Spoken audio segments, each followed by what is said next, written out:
البدع والأهواء، أهل البدع العقائدية وأهل البدع السياسية. نقول بيننا وبينكم السلف، بيننا وبينكم الكتب، كان فيقول البدع بيننا وبينكم. بسم الله الرحمن الرحيم. الحمد لله حمدا كثيرا طيبا مباركا فيه كما يحب ربنا ويرضاه.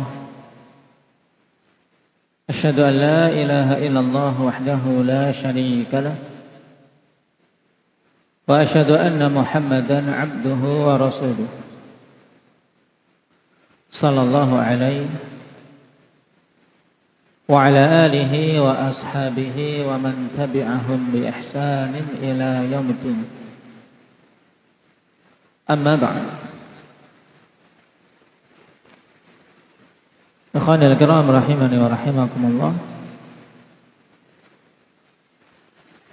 Pada pertemuan yang lalu kita mengambil dua athar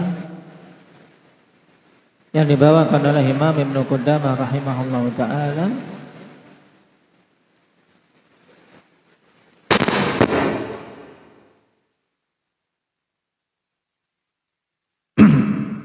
yang kedua athar tersebut menggambarkan tentang prinsip ahli sunnati wal jamaah terkait nas-nas yang padanya penetapan sifat-sifat Allah subhanahu wa ta'ala, yang intinya bahwasanya kapan saja nas datang menetapkan suatu sifat, maka kita mengimaninya dan menerimanya, menetapkan lafaz serta maknanya tanpa ada penolakan, tanpa ada bertanya-tanya bagaimana, apalagi menetapkan bagaimananya. Demikian pula tanpa menyerupakan sifat tersebut dengan sifat para makhluk.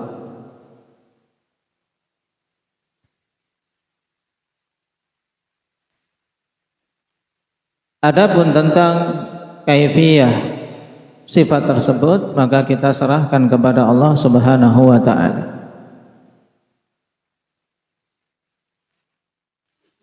Maka setelah mendatangkan dua athar ini, kemudian Imam Ibnu Qudamah rahimahullahu ta'ala mengatakan, wa ala hadha darajat salafu wa immatul khalafi radhiyallahu anhum kulluhum muttafiquna ala al-iqrari wal imrari wal ithbat lima warada minas sifati fi kitabillahi wa sunnati rasulihi min ghairi ta'arrudin li ta'wilih. Maka di atas hal inilah para salaf berjalan serta para a'immatul khalaf. Konteks ungkapan salaf dan khalaf, akhwani fillah, ketika digabungkan dan konteksnya dalam bentuk ujian, maka yang dimaksud dengan a'immatus salaf adalah ahlul qurunil mufaddalah, sebagaimana disebutkan dalam catatan kaki nomor 1. As-salafu hum ahlul qurunil mufaddalah minas sahabati wat tabi'ina wa tabi'it tabi'in alladzina athna alaihim Rasulullah sallallahu alaihi wasallam biqaulihi khairun nasi qarni thumma alladzina yalunahum thumma alladzina yalunahum. Rawahul Bukhari wa Muslim min hadithi Abdullah bin Mas'ud radhiyallahu anhu. Ini yang dimaksud dengan salaf dilihat dari sisi zamannya, yaitu bahwasanya salaf adalah mereka-mereka yang hidup di 3 zaman utama, atau mereka-mereka yang masuk dalam 3 generasi utama umat ini, yaitu para sahabat, para tabi'in dan tabi'ut tabi'in. Ini para salaf sebagaimana Rasulullah sallallahu alaihi wasallam telah memuji mereka dalam hadis Abdullah bin Mas'ud yang masyhur ini, khairun nasi qarni, sebaik-baik manusia adalah generasiku. Berarti siapa mereka yang dimaksud ini? Fatih. Sebaik-baik manusia generasiku. Siapa mereka? Para sahabat. Para sahabat Nabi sallallahu alaihi wasallam. Tsumma alladziina yalunahum, kemudian generasi setelah para sahabat yang diistilahkan dengan apa? Cahaya tabi'in. Tsumma alladziina yalunahum, kemudian generasi setelah para tabi'in yang diistilahkan nama Muhammad atba'ut tabi'in. Di sini jelas Nabi sallallahu alaihi wasallam memuji tiga generasi tersebut yang siapa saja menginginkan kebaikan dan keselamatan dalam beragama, maka wajib untuk mengikuti jalan beragama tiga generasi yang disebutkan tadi, yang kemudian mereka disebut dengan istilah as-salaf. Adapun al-khalaf, akhwani fillah, istilah al-khalaf dalam konteks kita di sini datang dalam bentuk pujian, ya kan? Salaf dan khalaf. Tapi penyebutan khalaf di sini dalam konteks pujian, di mana mereka itu para imam-imam yang berjalan mengikuti para salaf. Berarti maksud dari al-khalaf yaitu para a'immah atau siapa saja yang mengikuti generasi salaf dengan baik. Walladzina taba'uhum bi ihsan. Nah, alladzina taba'uhum bi ihsan, ini orang-orang yang mengikuti para salaf dengan baik. Nah, di sini konteksnya pujian al-khalaf. Berarti di atas jalan inilah para sahabat, para tabi'in dan atba'ut tabi'in, demikian pula para imam-imam setelah mereka yang mengikuti langkah-langkah mereka, kulluhum muttafiquna 'alal iqrari wal imrari wal itsbat.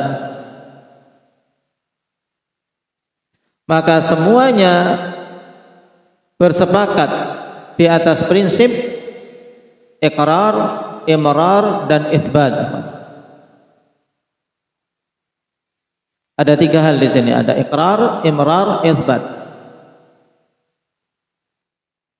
Lima warada minas sifati fi kitabillahi wa sunnati rasulih, terhadap apa saja yang datang berupa penetapan sifat-sifat Allah baik di dalam kitabullah maupun sunnah Rasulullah sallallahu alaihi wasallam, min ghairi ta'arudin li ta'wilihi, tanpa melakukan pentakwilan sedikit pun terhadap nas-nas tersebut. Kita baca dulu syarah ringkas dari Syekh Ibnu Utsaimin. Tariqus salafil ladzi daraju alaihi minas sifat. Metode para salaf yang mereka berjalan di atasnya dalam permasalahan sifat-sifat Allah Subhanahu wa taala. Qala alladhi daraja alaihi salafu fi sifati huwa al-iqrar wal itsbat lima warada min sifatillahi ta'ala fi kitabillahi wa sunnati rasulih sallallahu alaihi wasallam min ghairi ta'arudin li ta'wilihi bima la yattafiqu ma'a muradillahi wa rasulih.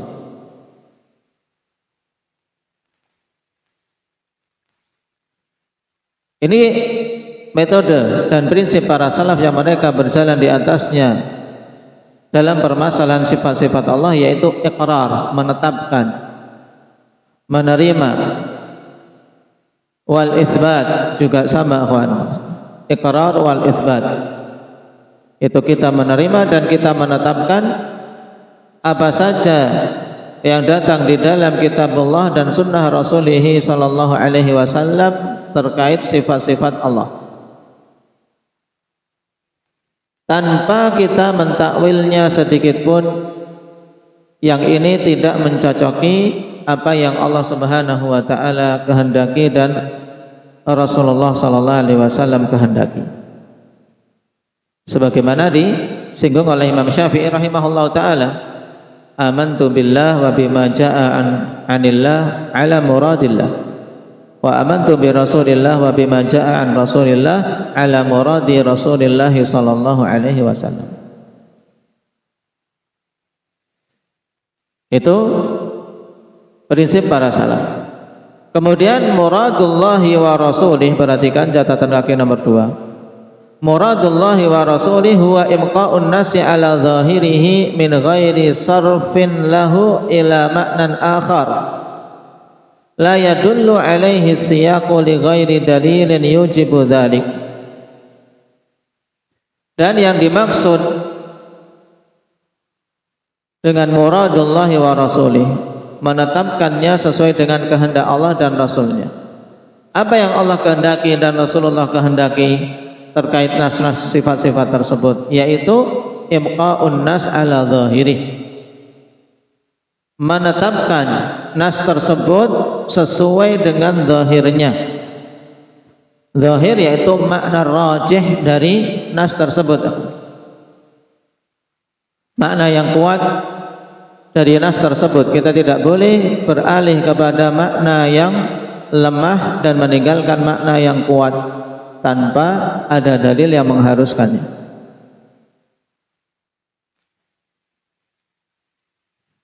Dan inilah yang dimaksud oleh Imam Syafi'i rahimahullahu taala dalam perkataan beliau, taib wa hadha huwa muradu asy-Syafi'i rahimahullah fi maqulatihi hadhihi la annahu yuridu tafwidul makna. Naam, ini yang dimaksud oleh Imam Syafi'i rahimahullah taala dalam perkataan beliau ini. Bukan maksudnya bahwasanya beliau itu menginginkan untuk apa? Untuk tafwidul makna, yaitu menyerahkan maknanya kepada Allah. Bukan itu. Kenapa? Karena kita tahu maknanya. Kita harus menetapkan makna dari suatu sifat. Yang kita serahkan kepada Allah apanya? Abdullah?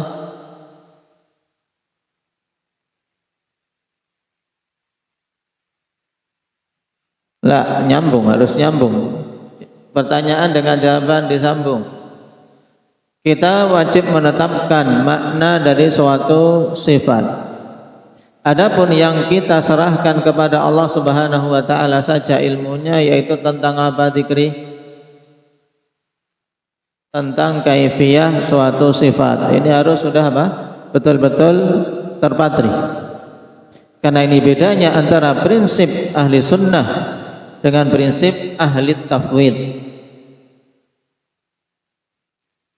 Nah, inilah yang juga diistilahkan oleh para ulama dengan imrar. Imrar, ya, tadi akan ada 3 istilah: iqrar, imrar, itsbat. Semuanya berkaitan dengan masalah penetapan. Kita menetapkan sifat tersebut, kita mengakuinya, tidak menolaknya. Ini iqrar. Demikian pula itsbat. Sedangkan imrar itu kita biarkan nas tersebut sebagaimana datangnya, kawan. Ini yang diinginkan dengan imqa'un nas ala zahiri. Itu yang dimaksud oleh para a'immatus salaf dalam ungkapan mereka, amirruha kama ja'at. Biarkanlah nas-nas tersebut sebagaimana datangnya. Maksudnya apa? Biarkan, jangan diubah-ubah. Biarkan, jangan kalian apa? Palingkan kepada makna yang menyelisih zahirnya. Bukan maksudnya kita tidak perlu memahaminya, bukan. Tapi kita tetapkan lafaz, kita tetapkan maknanya, dan kita biarkan sesuai dengan makna yang zahir tersebut tanpa memalingkan kepada makna yang lemah. Paham di sini? Ini imrar.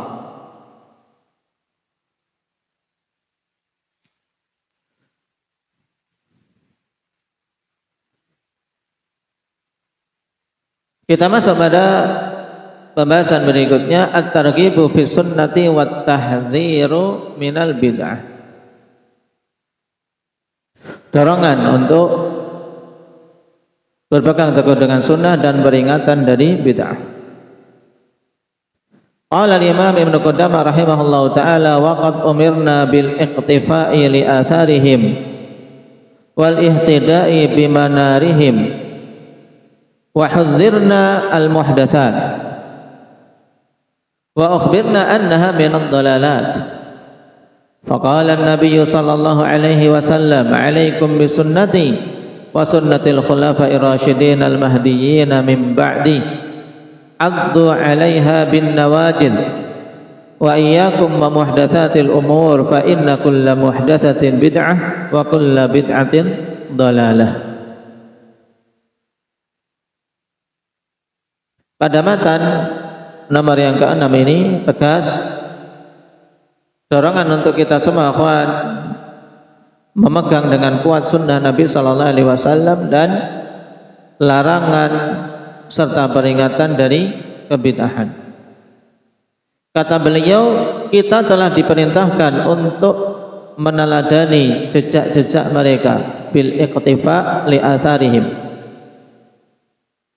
yaitu kita meneladani, yaitu berjalan menapaki jejak-jejak para salaf. Karena hum pada li atharihim maksudnya siapa? As-salaf. Dan sebaik-baik salaf kita adalah Rasulullah sallallahu alaihi wasallam.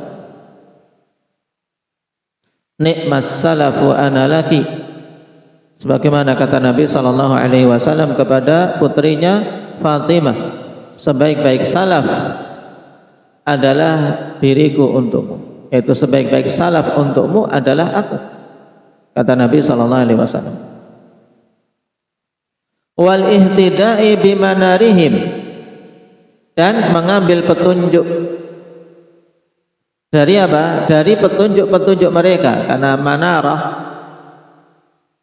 diungkapkan di sini dengan manarah, kawan. Kenapa? Karena diibaratkan petunjuk tersebut ya suatu tanda yang jelas terlihat. Taib, seperti antum perhatikan mercusuar. Nah, itu kan jelas kelihatan orang yang ingin menuju ke sana jelas karena melihat dia tinggi menjulang. Maka kita diperintahkan untuk apa? Mengikuti petunjuk-petunjuk mereka yang begitu gamblang. Wa hudzirnal muhdatsat, dan kita diperintahkan dari perkara-perkara yang baru di dalam agama. Dan kita telah diberi kabar bahwasanya perkara-perkara baru di dalam agama itu adalah dhalalat, kesesatan. Apa dalil untuk hal ini?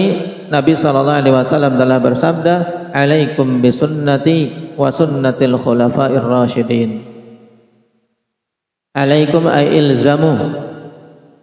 Wajib atas kalian untuk menetapi sunnahku dan sunnah khulafa'ir rasyidin.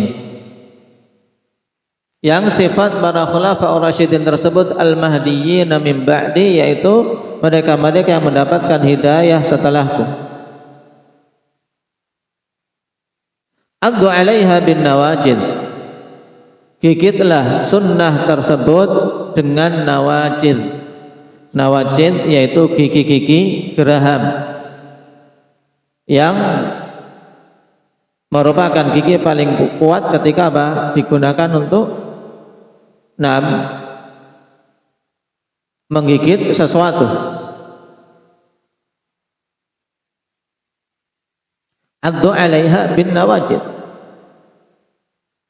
Ini menunjukkan perintah Nabi sallallahu alaihi wasallam kepada kita semua, ikhwan, ketika kita ingin memegang sunnah jangan pegang setengah-setengah. Tapi peganglah dengan kuat seperti seorang yang menggigit sesuatu, gigit dengan kuat dengan gigi gerahannya. Jangan cuma di ujung, jangan cuma dengan gigi seri kita di ujung, ditarik sebentar sudah copot. Di sini juga menunjukkan ikhwan, addu 'alaiha bin nawajid. Di sana ada apa? Perkara-perkara yang bisa menjadikan seseorang lepas dalam memegang sunnah. Karena Nabi perintahkan untuk kita ketika menggigit sunnah ini dengan gigi geraham. Maksudnya gigit dengan kuat. Kenapa? Karena di sana ada hal-hal yang apa? Yang akan merusak atau akan menggoda seseorang sehingga dia meninggalkan sunnah atau melepaskan sunnah tersebut. Ada munaza'ah, apakah itu syaitan, apakah itu hizbiyah dan seterusnya, menjadikan seseorang apa? Lemah dalam memegang sunnah.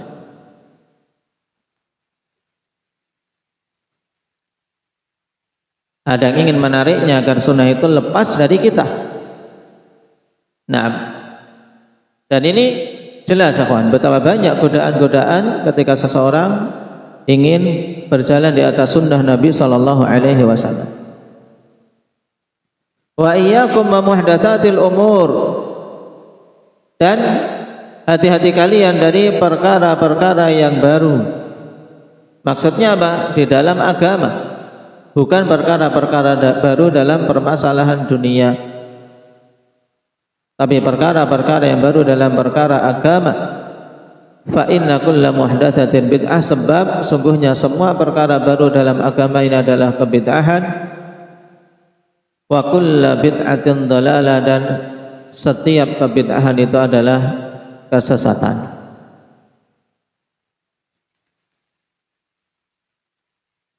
Qala al-'alama Ibnu Utsaimin rahimahullahu taala, wal iqtida'u bihim fi dzalika wajibun,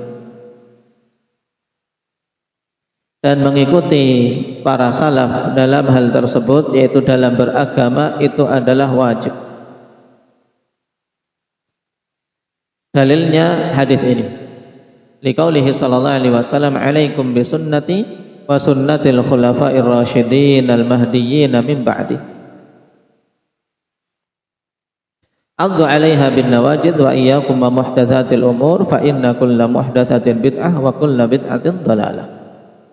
Dan maknanya telah diterangkan tadi, antum harus mampu untuk apa? Ketika membacakan hadis ini menerjemahkan dengan baik, memahamkan makna hadis ini dengan benar. Karena ini termasuk hadis pokok, ikhwan, tentang apa? Tentang wajibnya kita mengikuti manhaj salaf.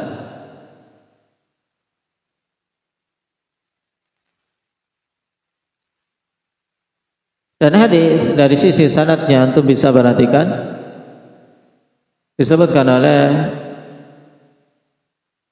mu'alliq hafizahullah ta'ala pembahasan hadithiyah terkait hadis tersebut yang dikeluarkan oleh Imam Ahmad, rawahu Ahmad wa Abu Dawud wa Tirmidzi wa qala hasanun sahih wa sahahu al-Albani wa jamaah. Dan memang hadisnya sahih dari sahabat yang mulia Irbad Ibnu Sariyah radhiyallahu anhu, yang pada asal sanadnya hasan, tapi datang penguat sehingga naik pada tingkatan sahih.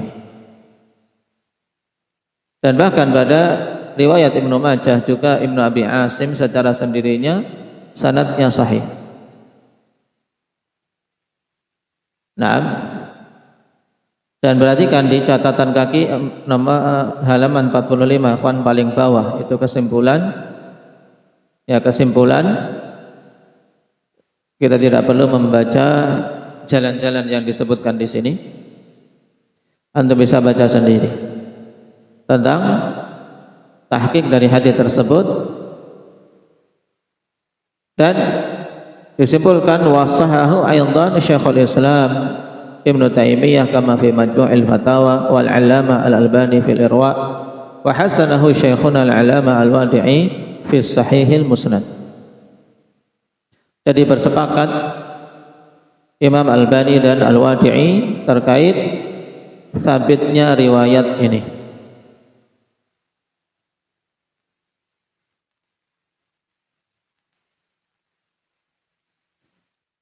Dan tanbih penting berkaitan dengan perintah Nabi, alaikum bisunnati wa sunnatil khulafa'ir rasyidin al-mahdiyyin min ba'di.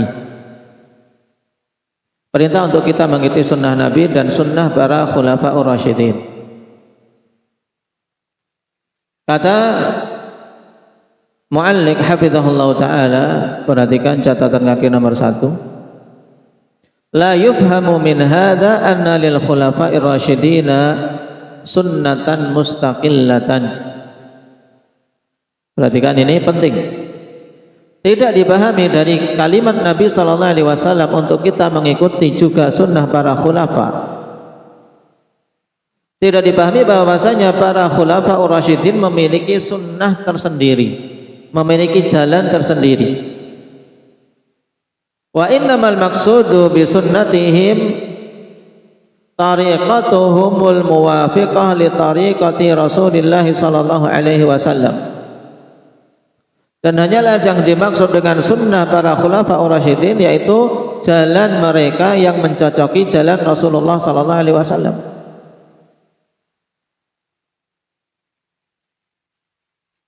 Nah, dan sebagian membawa akhwan bahwasanya yang diinginkan untuk kita mengikuti sunnah khulafa ur-rasyidin yaitu perkara yang mereka berijma' padanya. Jadi yang kita diperintahkan untuk mengikuti sunnah khulafa ur-rasyidin maksudnya adalah apa? Perkara-perkara yang para khulafa ur-rasyidin bersepakat di atasnya. Adapun pendapat salah satu dari khulafa ur-rasyidin yang diselisihi oleh sahabat yang lain, maka ini kita tidak diperintahkan untuk mengikutinya. Makanya dikatakan dalam catatan kaki ini was-sahabatu radhiyallahu anhum qad khalafu Abu Bakr wa Umar wa Utsman wa Ali fi ba'dil masail.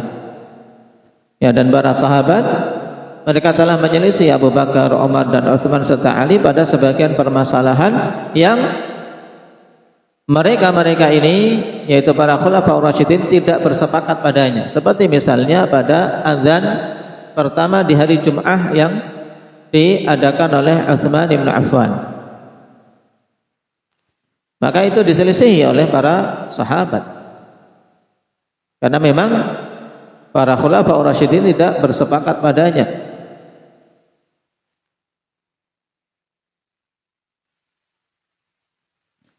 Demikian pula menggenapkan salat tidak mengqasar ketika di Mina. Ini dilakukan oleh Utsman dan diselisih oleh Abdullah bin Mas'ud. Karena sunnahnya ketika itu adalah dengan mengqasar. Ini contoh. Fadalla hadza ala annahum lam yahmilul haditsa ala anna ma qaluhu wa fa'aluhu hujjah. Maka ini menunjukkan bahwasanya para sahabat mereka membawa hadis ini ya, atau hal ini menunjukkan bahwasanya para sahabat tidak membawa hadis ini bahwasanya semua yang diucapkan oleh para khulafa ur-rasyidin satu persatunya itu merupakan hujjah. Tapi yang hujjah yaitu ijma' khulafa ur-rasyidin. Jelas kalau khulafa ur-rasyidin yang 4 kok berijma' pada suatu permasalahan, maka itu adalah hak. Tapi kalau ijtihad dari salah satu khulafa ur-rasyidin kemudian diselisih yang lain, maka ini bukanlah hujjah.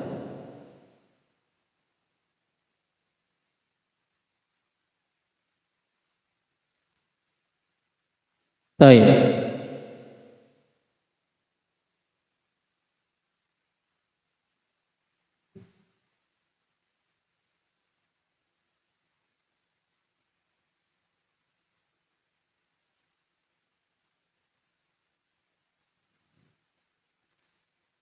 Kemudian Syekh Ibnu Utsaimin rahimahullah taala memberikan penjelasan tentang makna sunnah wal bid'ah wa hukmu kullin minhuma. Dalam syarah untuk kalimat ini, qala rahimahullah as-sunnatu lughatan at-tariqah. Wa istilahan ma kana alaihi an-nabiy sallallahu alaihi wasallam wa ashabuhu min aqidatin aw amal.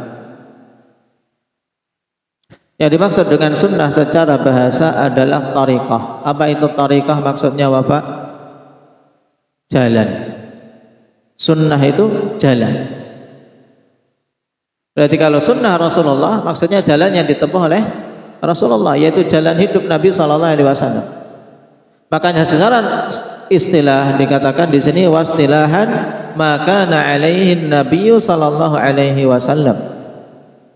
apa saja yang dulu Nabi sallallahu alaihi wasallam berada di atasnya, wa ashabuhu, dan para sahabat beliau berada di atasnya, min aqidatin aw amal, baik itu berupa akidah atau amalan. Kita wajib untuk membangun akidah kita dan amalan kita di atas sunnah. Maksudnya apa? Di atas perkara yang Nabi berada di atasnya dan para sahabat berada di atasnya. Wattiba'us sunnati wajibun, dan mengikuti sunnah ini hukumnya wajib. Liqaulihi ta'ala, laqad kana lakum fi rasulillahi uswatun hasanah liman kana yarjullaha wal yawmal akhir. Berdasarkan ayat ini, sungguh telah ada pada diri Nabi sallallahu alaihi wasallam untuk kalian suri teladan yang baik. Uswah ay qudwah. Berarti uswatun hasanah ay qudwatun hasanah. Suri teladan yang baik, contoh yang baik. Bagi siapa? Liman kana yarjullaha wal yawmal akhir, bagi orang yang mengharapkan untuk berjumpa dengan Allah Subhanahu wa taala dan selamat di hari akhirnya. Ini dalil dari Al-Quran. Berarti siapa saja yang ingin selamat, ya harus mengambil petunjuk dari suri teladan yang baik tersebut. Wa qaulihi sallallahu alaihi wasallam, alaikum bisunnati wa sunnatil khulafa'ir rasyidin al-mahdiyyin min ba'di, addu 'alaiha bin nawajid.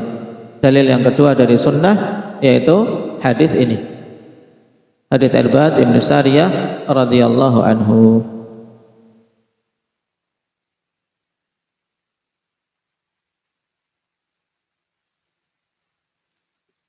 Dan masih banyak dalil-dalil yang lain, akhwan, tentang wajibnya untuk kita mengikuti sunnah Nabi sallallahu alaihi wasallam, tapi dipilihkan yang mudahnya dan jelasnya oleh Syekh Ibnu Utsaimin rahimahullahu taala di sini. Maka jangan sampai tidak hafal dalilnya.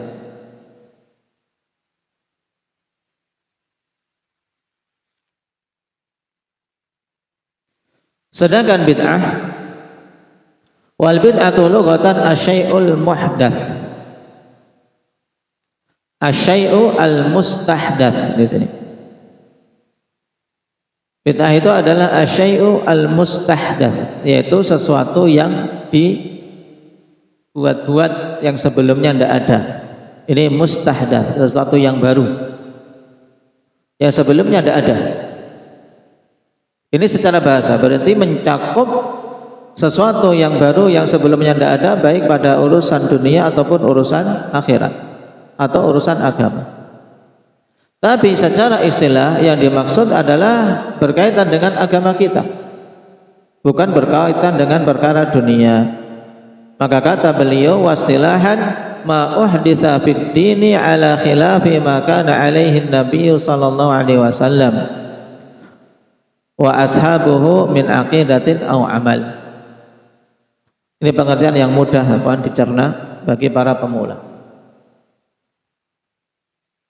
Taib, ma uhditsa fid din, apa saja diada-adakan di dalam agama ini, ala khilafi ma kana alaihi Nabi sallallahu alaihi wasallam, yang menyelisihi perkara yang Nabi sallallahu alaihi wasallam dulu berada di atasnya. Wa ashabuhu, juga menyelisihi yang para sahabat berada di atasnya. Min aqidatin aw amal, baik berupa akidah atau amalan. Baik. Dari sana ada pengertian yang juga sering disebutkan oleh para ulama dengan pengertian yang mencakup, yang disebutkan oleh Imam Syafi'i rahimahullah taala dalam Al-I'tisam, dibawakan di catatan kaki di kitab kita, catatan kaki nomor 2, untuk dihafal pengertian ini. Walaupun dari sisi lafaz lebih mudah apa yang disebutkan Syekh Ibnu Utsaimin, tapi kalimat Imam Asy-Syatibi lebih kuat. Kata beliau, al-bid'atu tariqatun fid dini mukhtara'atun tudahi syari'ah, yuqsadu bisuluki 'alaiha al-mubalaghatu fit ta'abbudi lillahi subhanahu. Yang dimaksud dengan bid'ah adalah tariqatun fid din, yaitu suatu jalan di dalam agama ini mukhtara'atun, yang diada-adakan. Mukhtara'ah yaitu sesuatu yang diada-adakan yang sebelumnya tidak ada. Itu sesuatu yang dibuat-buat. Ini mukhtara'ah. Yang sifat jalan ini tudahi syari'ata, yang menyamai syariat. Menyamai syariat maksudnya apa? Dilakukan berkesinambungan. Maka sering para ulama mengatakan ketika ditanya suatu perkara, jika dia tahari terus-menerus melakukan hal seperti itu yang tidak ada dalil, maka bisa masuk dalam bid'ah. Taib. Contohnya misalnya akhwan, seorang bersalaman setelah salat fardu. Bersalaman setelah salat fardu. Sesekali, dua kali, boleh tidak seperti ini? Dia baru salat, kemudian sampingnya tadi, baru ketemu.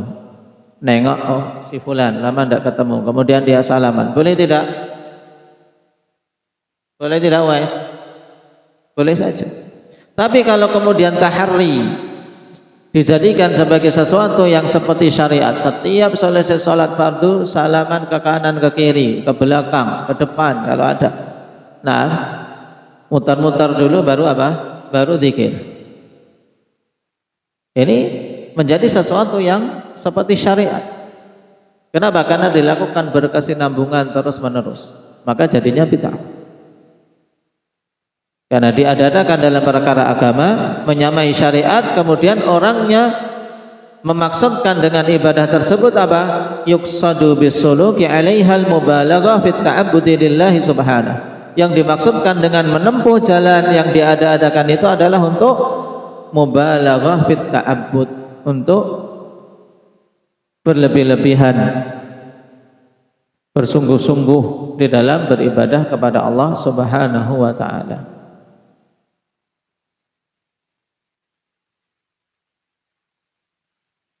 Maka pengertian ini dihafal bagus. Ada syarahnya, faqauluhu tariqatun fid din akhrajat tariqa al-mukhtara'ah fid dunya. Ya, jalan di dalam agama mengeluarkan jalan yang diadakan dalam perkara dunia. Wala tusamma bid'ah, tidak dinamakan bid'ah. Sehingga menunjukkan kejahilan mereka-mereka ketika kita memperingatkan bid'ah kemudian membantah, berarti kalian harusnya berhaji menaik unta. Nah, kalau bid'ah berarti kapal terbang bid'ah, mobil bid'ah. Ini jahil. Kita tidak berbicara terkait masalah bid'ah ini berkaitan dengan hal-hal duniawi. Karena yang diperingatkan oleh Nabi dengan kebid'ahan tersebut adalah yang berkaitan dengan perkara agama. Fala tusamma bid'atan ka ihdatsis sana'i wa nahwiha, seperti membuat perusahaan, membuat pabrik-pabrik. Ini perkara dunia baru, tapi bukan bid'ah dalam agama. Wa qauluhu mukhtara'ah, adapun perkataan beliau mukhtara'ah yang diada-adakan, ay ubtudi'at ala ghairi mithalin taqaddamaha minasyari', yaitu diada-adakan yang sebelumnya tidak ada contoh yang mendahulunya dari syariat, sesuatu baru.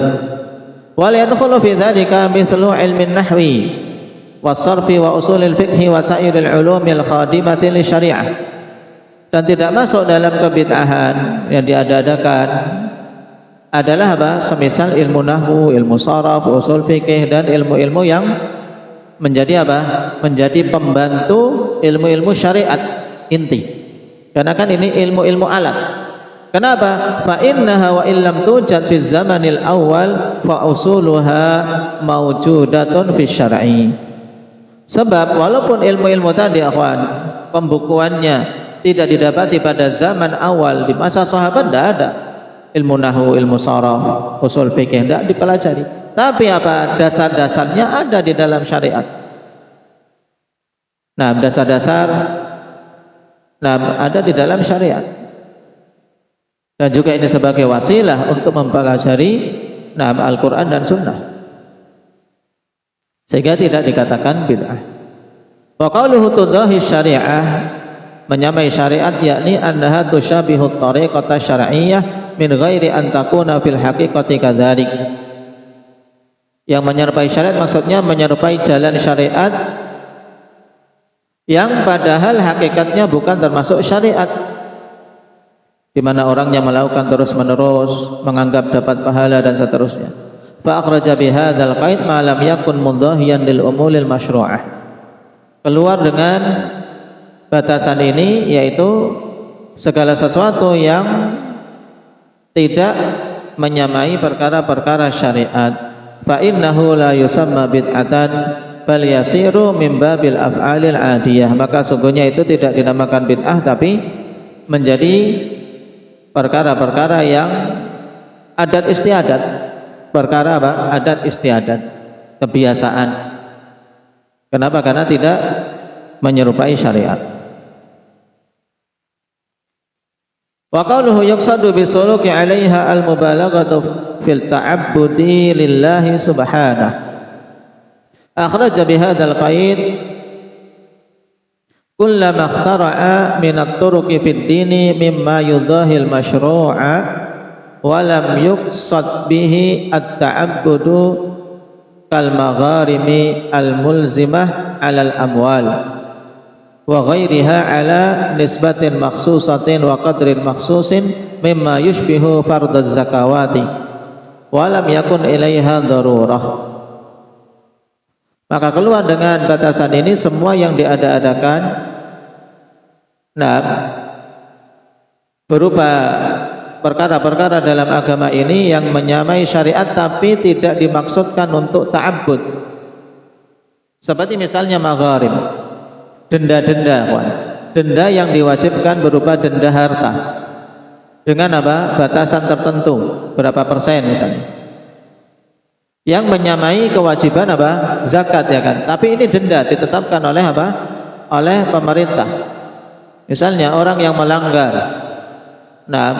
orang yang melanggar peraturan lalu lintas, dia terkena denda.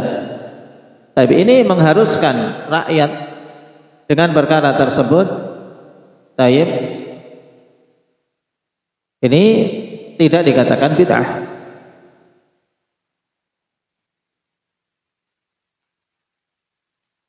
Taib, barakallahu fikum. Ini pengertian bid'ah, dihafal dulu akhwan. Adapun kelanjutannya insyaallah kita ambil pada pertemuan yang akan datang.